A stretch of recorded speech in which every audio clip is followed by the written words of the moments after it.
L'alimentation joue un rôle primordial dans une entreprise d'élevage.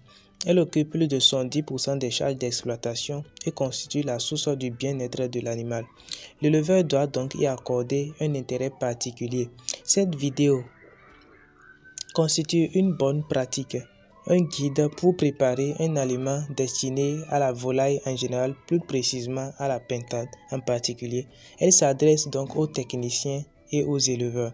Voici la démarche à suivre pour bien préparer un aliment de pintade.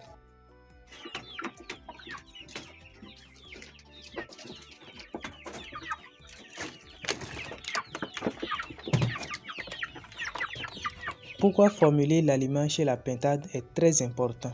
L'alimentation, comme je l'avais dit, représente le poste de dépense le plus élevé. Plus de 65 à 70% des charges d'élevage concernent l'alimentation.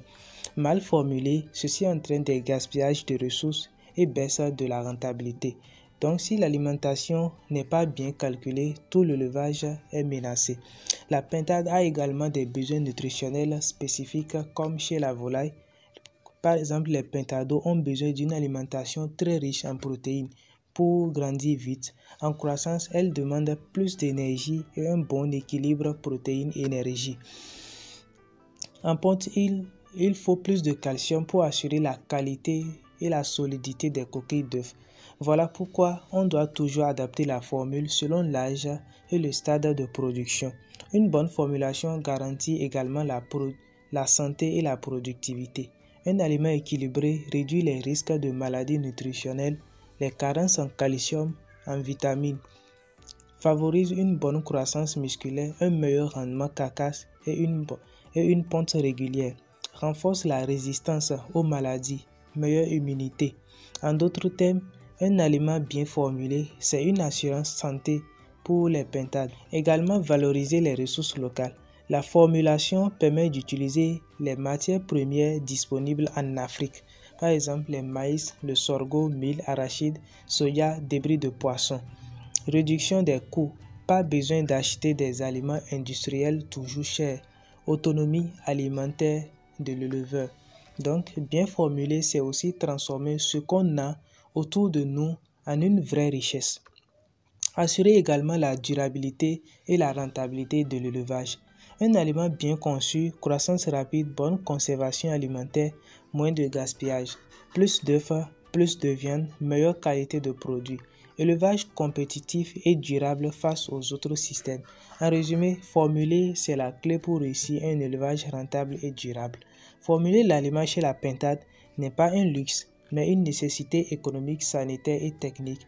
C'est le moyen d'assurer à la fois la bonne santé des animaux, la qualité de la production et la rentabilité de l'exploitation. Pour bien préparer un aliment de pintade, il faut disposer d'une formule alimentaire adaptée à la pintade à nourrir. Pour les pintados jeunes ou adultes, recherchez les matières premières entrant dans la formule en quantité et en qualité. Pesez toutes les matières premières suivant les quantités précisées dans la formule. Broyez et mélangez toutes les matières premières pesées en sachets et étiquetez les sacs des aliments obtenus. Les besoins nutritionnels des pintades. Les pintados de 0 à 6 semaines au démarrage ont besoin de protéines brutes 24 à 26%, énergie métabolisable 2800 à 2900 kcal, le calcium 1 à 1,2%, le phosphore disponible 0,5 à 0,6%, le méthionine plus le cystine 0,9 à 1%. L'objectif est d'assurer une croissance rapide, développement osseux et immunitaire. En croissance 7 à 12 semaines, protéines brutes 20 à 22%, énergie métabolisable 2700 à 2800 kcal par kg, calcium 0,9 à 1%, phosphore 0,45 à 0,5%, méthionine plus cystine 0,7 à 0,8%. L'objectif est d'assurer un développement harmonieux, éviter l'excès de gras. Pour les pintades adultes, finition ponte, protéines 16 à 18%, énergie métabolisable 2600 à 2700 kcal, calcium 2,5 à 3%, essentiel pour la coquille des œufs, phosphore 0,4 à 0,45%, méthionine plus cystine 0,6 à 0,7%. L'objectif est de maintenir la ponte, bonne qualité de la coquille et la vitalité des reproducteurs. Les besoins en eau et minéraux. Eau propre et fraîche en permanence, une pintade adulte peut consommer 100 à 200 ml d'eau par jour. Besoin en sel, NaCl, 0,3 à 0,4% de l'aliment. Oligo-éléments et vitamines, indispensables pour prévenir les carences. Vitamines A, D3, E, B complexe, fer, zinc, cuivre. Pour ces vitamines, ne vous paniquez pas, la plupart de ces vitamines sont souvent retrouvées dans les ratios équilibrés. Cela veut dire que si vous établissez une ration bien équilibrée pour vos animaux, la majorité de ces vitamines sont déjà dans cette ration. Point clé pour les éleveurs, adapter la granulométrie, fin pour les pentados, moyen pour la croissance, plus gros pour les adultes. Ajuster la teneur en énergie et protéines selon le stade, ne pas négliger les minéraux et les vitamines, surtout pendant la période de ponte. Les matières premières qui entrent dans la formulation alimentaire chez la pintade en élevage en Afrique. Pour la pintade en Afrique, on utilise surtout les matières premières locales disponibles sur les marchés, les champs ou auprès des producteurs. Elles se regroupent en 3 grandes catégories importantes. Le quatrième n'est pas tellement important comme ça. Le quatrième groupe n'est pas tellement important, mais c'est nécessaire. Les sources d'énergie, ce sont les ingrédients qui apportent surtout des glucides, amidon, dont de l'énergie pour la croissance et l'entretien. Le maïs grain, blanc ou jaune, ingrédient de base. Le sorgho bicolore blanc ou rouge, alternative au maïs. Attention aux variétés riches en tanins. Le mil, très utilisé au Sahel. Le riz, les maniocs, tubercules, épluchures séchées, cossettes, riches en énergie mais pauvres en protéines. Les yams séchés et broyés, utilisables en substitution partielle. Les sous-produits de céréales, les sons de blé, sons de riz, sons de maïs. Les sources de protéines, elles apportent les acides aminés essentiels nécessaires à la croissance, aux muscles et à la ponte. Touto de soya torréfié, très riche en protéines. Touto d'arachide, courant mais risque d'aflatoxine. Touto de soja, touto de coton, disponible en Afrique de l'Ouest, limité à cause du gossypole. Touto de palmiste, abondant dans les zones palmières, mais fibreux. Pois d'Angole, niébé, vanzou, dolique, légumineuse locale riche en protéines. Farine de poisson, excellente source de protéines et minéraux, mais rare et coûteuse. Les débris de poissons fumés ou séchés, alternative locale au littoral et autour des marchés. Drèches de brasserie séchées, riches en protéines mais doivent être bien séchées. Les sources minérales et vitaminiques, elles assurent le bon fonctionnement de l'organisme, os, coquilles, métabolisme. Les coquilles d'huîtres broyées, riches en calcium, surtout pour les pondeuses. Les poudres d'os, calcium plus phosphore. Carbonate de calcium, source concentrée de calcium. Sel de cuisine, NaCl, 0,3 à 0,4% maximum. CMV, CMAV, complément minéral et vitaminique. Apport en vitamines A, D, E, K, oligo-éléments. Terminons par les additifs. Utilisés en très petite quantité mais indispensables. Acides aminés de synthèse, les lysine, méthionine, cystine pour équilibrer la ration. Les sulfates de fer comme additifs au cas où vous utilisez les toutos de coton, c'est très important d'en ajouter. Parfois ajouter pour corriger certaines carences également. Les conservateurs antibiotiques selon les règlements, usage limité. En résumé, énergie, maïs, sorgho, mil, manioc sont protéines, soja, arachide, coton, palmiste, poisson, légumineuses locales, minéraux et vitamines, coquilles, OCM, sel et les additifs acides aminés, fer, conservateurs. Toutes les matières premières ont des limites d'incorporation dans les formules alimentaires des pintades. Ces limites existent pour éviter les déséquilibres nutritionnels, trop d'énergie ou trop peu de protéines. Les toxicités, aflatoxine, gossypole, du touto de coton. Les problèmes digestifs ou métaboliques, excès de fibres, de graisse. Voici les limites d'incorporation dans l'aliment des pintades de ces matières premières. Le maïs, 60% au maximum. Sorgho, 40% au maximum. Mil, 30% au maximum. Riz, 15% au maximum. Son de blé, 15% au maximum. Son de riz, 10% au maximum. Tourteau de soya torréfié, 30% au maximum. Tourteau d'arachide, 15% au maximum. Tourteau de coton, 10% au maximum. Drèche de brasserie, 8% au maximum. Farine de poisson, 10% au maximum. Débris de poisson fumé, 8% au maximum. Palmiste, 10% maximum. Tourteau de palmiste, 10% au maximum. Coquille d'huître, 5% maximum. Et ça sera en ponte. Poudre d'os, 3% maximum. Le sel, NaCl, 0,4% maximum et en dessous 0,3%.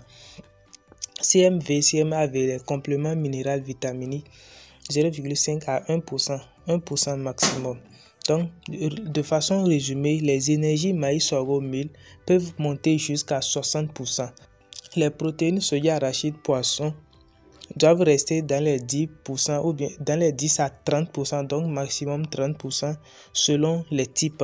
Donc cela veut dire que ces trois, si vous les mélangez dans une formule, ne devraient pas dépasser les 30%. Les minéraux et additifs, coquilles, sel, CMV, se mesurent en petits pourcentages, mais sont indispensables. On va bâtir ensemble trois formules alimentaires pour pentade. Démarrage, croissance, ponte et finition. Vous pouvez désormais ajuster en 10 kg, 25 kg ou 50 kg selon vos besoins. Formule de démarrage, 0 à 8 semaines. Objectif, c'est de permettre une croissance rapide, forte teneur en protéines. Maïs jaune ou blanc, 40 kg. Sorgho, 15 kg. Mil, 10 kg. Tourteau de soja torréfié, 20 kg. Tourteau d'arachide, 5 kg. Farine de poisson, 5 kg. Son de blé, 3 kg. Coquille d'huître, 1,5 kg. Sel, 0,3 kg. CMV, CMAV, 0,2 kg. Cette ration contient une protéine brute de 22 à 24% et énergie métabolisable de 2800 kcal. Pour ceux-là qui ne savent pas comment faire les analyses des formules pour vérifier le niveau de protéines ou d'énergie, alors j'ai déjà fait des vidéos sur comment obtenir une formule de début jusqu'à la fin. Allez vérifier sur la chaîne. Formule de croissance, 9 à 16 semaines. Objectif, augmenter le poids, plus d'énergie, moins de protéines que le démarrage. Maïs jaune ou blanc, 45 kg. Sorgho, 15 kg. Mil, 10 kg. Tourteau de soja torréfié, 15 kg. Tourteau de coton ou palmiste, 5 kg. Débris de poisson fumé, 3 kg. Son de riz, 4 kg. Coquille d'huître, 2 kg. Sel, 0,3 kg. CMV, CMAV, 0,2 kg. Le niveau de protéines brutes est compris entre 18 et 20% et le niveau d'énergie métabolisable est de 2900 kcal. Formule pour ponte. Finition à partir de 17 semaines ou pondeuse. Soutien de la ponte, coquille solide, viande ferme. Maïs jaune ou blanc, 35 kg. Sorgho, 15 kg. Mil, 15 kg. Tourteau de soja torréfié, 12 kg. Tourteau d'arachide, 5 kg. Débris de poisson, 3 kg. Son de blé, 8 kg. Coquille d'huître, 6 kg. Poudre d'os, 0,5 kg. Sel, 0,3 kg. CMV, CMAV, 0,2 kg. Protéines brutes, 16 à 17% pour ces niveaux. Énergie métabolisable, 2800 kcal par kg pour la ponte et calcium élevé qui doit être de 3,5 à 4%, voire 5% pour la coquille des œufs. La recherche et acquisition des matières premières. Où trouver les matières premières? Une fois que vous avez maintenant votre formule alimentaire, il faut maintenant rechercher les matières premières que vous avez utilisées dans la formule. Dans les marchés locaux, vous pouvez trouver les maïs, sorgho, mil, son, céréales, arachides, les poissons fumés, etc. Les chez les producteurs, les coopératives agricoles, vous pouvez également trouver ces matières premières. Dans les unités de transformation, vous pouvez également trouver ces matières premières, surtout les drèches, les tourteaux de coton, les sons de riz. Vous pouvez trouver ces matières premières dans ces unités de transformation là-bas. Également dans les rizières, les zones cotonnières, vous pouvez trouver dans les pharmacies vétérinaires, les boutiques spécialisées pour la provente. Vous pouvez également trouver ces matières premières. également les CMV, les CMAV, les acides aminés, les sels minéraux. Mais trouver les matières premières ne suffit pas. Il faut aussi vérifier leur qualité. Donc là, nous allons parler de contrôle de la qualité des matières premières.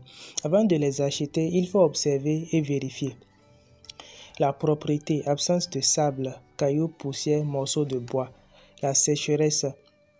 Les grains ou touteaux doivent être bien secs, éviter les moisissures. Les odeurs. Une bonne matière première doit avoir une odeur naturelle, pas d'odeur de moisi, d'huile rance ou de produits chimiques. La couleur également. Vérifiez que la couleur est normale. Un maïs trop noirci ou des drèches trop humides indique un problème. Absence d'insectes ou rongeurs. Trous, crocs ou grains griotés sont des signes de contamination. Si vous trouvez du maïs humide et moisi, n'achetez pas car il peut contenir de l'aflatoxine, une toxine très dangereuse pour les pentates. Les matières premières mal séchées développent de moisissures, production d'aflatoxine. L'aflatoxine entraîne des baisses de croissance et de ponte, également la mortalité. Toujours privilégier les matières premières bien séchées au soleil et conservées dans des sacs propres et ventilés. Lorsque vous achetez, touchez le grain. S'il colle au doigt ou paraît mou, c'est qu'il contient de l'humidité. La substitution est également possible pour ces matières premières. Certaines matières premières peuvent être remplacées si elles sont indisponibles ou trop chères, mais toujours avec précaution. Le maïs peut être remplacé par le sorgho ou le mil selon la disponibilité. Le touteau de soja peut être remplacé par pois d'Angole ou touteau d'arachide, pourquoi pas touteau de coton, mais avec précaution. La farine de poisson par les débris de poisson fumés, les drèches de brasserie séchées. La coquille d'huître peut être remplacée par le carbonate de calcium ou bien les poudres d'os. Toute substitution doit se faire avec l'aide d'un technicien pour éviter de déséquilibrer la ration. Acheter les matières premières, ce n'est pas juste aller au marché et ramener n'importe quoi. C'est s'assurer que chaque ingrédient est propre, bien sec, sans moisissure et sans insectes. Parce qu'une matière première sale ou humide, c'est une porte ouverte aux maladies et aux pertes économiques. Une fois les matières premières achetées, il faut maintenant peser toutes les matières premières selon la formule. Donc, respectez les quantités de la formule. Chaque matière première doit être pesée exactement selon la formule prévue, comme exemple 40 kg de maïs, 15 kg de touteau de soja. Les erreurs fréquentes, sous-estimer ou surestimer une matière première, ceci entraîne des rations équilibrées, baisse de performance chez la pintade. Les matériels de pesée. Pour les grandes quantités supérieures à 5 kg, utilisez une bascule ou pèse-personne à ressort. Pour les petites quantités inférieures à 5 kg, comme les CMV, sel, acides aminés, utilisez une balance électronique de précision portée au 1 g près. Le CMV se pèse toujours à la balance électronique, car même 100 g de trop peuvent déséquilibrer la ration. Tri et préparation avant la pesée. Avant de peser, il faut vanner les céréales, maïs, sorgho, mil, pour enlever les poussières, les cailloux et les graines abîmées. Tamiser le son ou les drèches pour retirer les grosses impuretés. Vérifier la propriété du touteau, farine de poisson et coquilles, pas de morceaux étrangers. Ce travail de tri évite que des impuretés comme du sable, du bois ou du plastique ne se retrouvent dans la provence. Pesez les ingrédients un à un, jamais tout en vrac. Les disposer dans des sacs ou récipients séparés après chaque pesée. Vérifiez et notez les quantités sur un cahier de formulation. Toujours commencer par les grosses quantités maïs, son touteau, puis finir par les petites quantités CMV, sel, additifs. Une fois la pesée effectuée, il faut maintenant broyer et mélanger toutes les matières premières pesées. Pourquoi broyer et mélanger? Le broyage rend les particules plus petites et facilite la consommation par les pintades. Le mélange homogénéise toutes les matières premières pour que chaque pintade reçoive la même ration sans excès ni carence. Sans un bon broyage et un bon mélange correct, Même une formule bien conçue devient inefficace. Adapter la taille des particules selon le stade. Pour les pentados 0 à 8 semaines, particules très fines, faciles à avaler et digérer. Pour les jeunes en croissance, 8 à 16 semaines, particules de taille moyenne. Pour les adultes, ponte en finition, particules plus grosses, stimulent le picorage et facilitent la ponte. Pour le broyage, 2 méthodes de broyage existent. La méthode artisanale, moulin à grains plus mélange manuel. Les matières premières sont broyées au moulin. Ensuite, on les étale sur une surface propre, bâche et cimentée. On commence par les petites quantités, exemple les coquilles, sel, poisson, qu'on mélange avec une partie des grosses quantités, maïs, sont environ 5 kg des deux comme ça. Puis on ajoute progressivement le reste en mélangeant à la pelle ou à la main. Mélangez longuement pour obtenir une provende homogène, adaptée aux petites quantités, moins d'une tonne. Cette méthode est plus lente, mais il y a également les risques de contamination si la surface n'est pas propre. La méthode moderne, utilisation des broyeurs mélangeurs. Les matières premières sont directement versées dans la trémie du broyeur. Elles sont aspirées, broyées, puis envoyées dans le mélangeur. Le mélangeur homogénéise automatiquement. Le provendier peut ensuite récupérer l'aliment déjà prêt dans les sacs. L'avantage est que cette méthode est rapide, hygiénique, adaptée aux grosses productions, supérieures même à 1 tonne. La limite, c'est que cette méthode nécessite un investissement en machines et en énergie. De là, nous comprenons que chaque méthode de formulation ou bien chaque méthode de broyage ou de mélange a ses limites et ses inconvénients. Maintenant, à vous de voir ce qui vous arrange. Les bonnes pratiques à respecter. Ne jamais verser toutes les matières premières en une seule fois. Risque de mauvais mélange. Toujours commencer par les petites quantités CMV, coquilles, poissons, puis ajouter progressivement les grandes quantités. Mélanger assez longtemps pour garantir une homogénéité parfaite. Utiliser une surface ou un matériel propre et sec pour éviter les moisissures et la contamination. Pour avoir un aliment équilibré, il faut d'abord broyer les matières premières, puis bien les mélanger. La finesse dépend de l'âge de la pintade, fine pour les pentados, moyenne pour la croissance et plus grosse pour les adultes. On peut utiliser soit un moulin et mélanger à la main, soit un broyeur mélangeur pour les grandes productions. L'essentiel, c'est d'obtenir un aliment homogène et propre. Une fois toutes ces étapes respectées, il faut maintenant passer à l'ensachage et stockage des aliments préparés. La méthode artisanale, si broyage manuel, l'aliment broyé et mélangé est récupéré à l'aide d'un bol, d'une pelle ou d'un récipient. Il est ensuite versé dans des sacs propres, secs et solides, souvent en polypropylène. La méthode avec broyeur mélangeur. À la fin du mélange, le provendier ouvre la vanne du mélangeur. L'aliment est directement déversé dans des sacs accrochés à cet effet. C'est plus rapide, plus propre et limite les contaminations. Quelle que soit la méthode, l'essentiel est que l'aliment soit bien conditionné, sans contact avec l'humidité ou la poussière. Chaque sac doit porter une étiquette claire indiquant le type d'aliment. Démarrage, croissance, finition, ponte, la date de fabrication, la quantité nette contenue, 25 kg, 50 kg, les initiales du producteur ou du provendier. À défaut d'étiquette imprimée, on peut écrire directement au marqueur indélébile sur le sac. Les sacs doivent être entreposés sur des palettes ou des planches en bois pour éviter le contact direct avec le sol, risque d'humidité et de moisissure. Toujours laisser un espace de circulation d'air entre les sacs et les murs pour prévenir la condensation. Le magasin de stockage doit être propre et sec, bien ventilé, à l'abri de la pluie, du soleil et des rongeurs.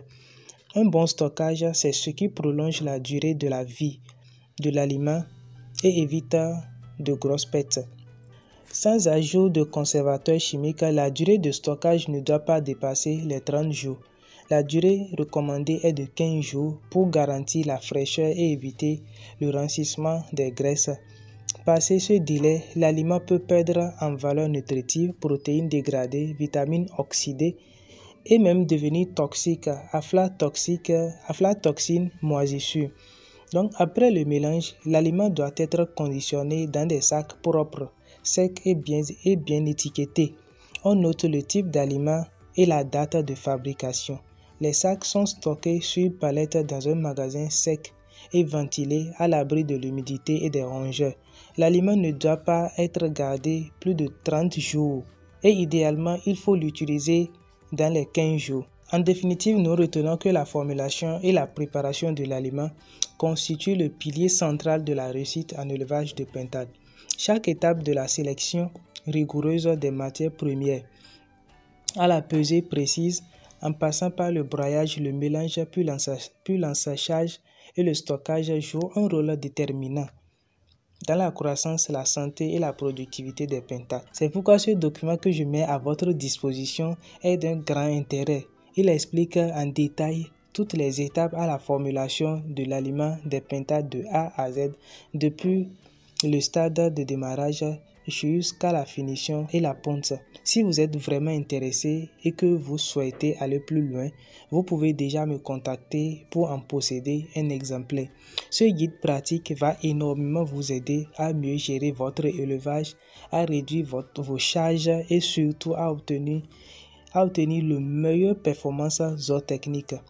Alors j'espère que vous avez aimé notre vidéo. Si oui, alors merci pour le partage, merci de rester jusqu'à la fin et également merci pour votre connexion. On se dit à la prochaine pour une autre vidéo plus pratique et plus explicite comme celle-ci.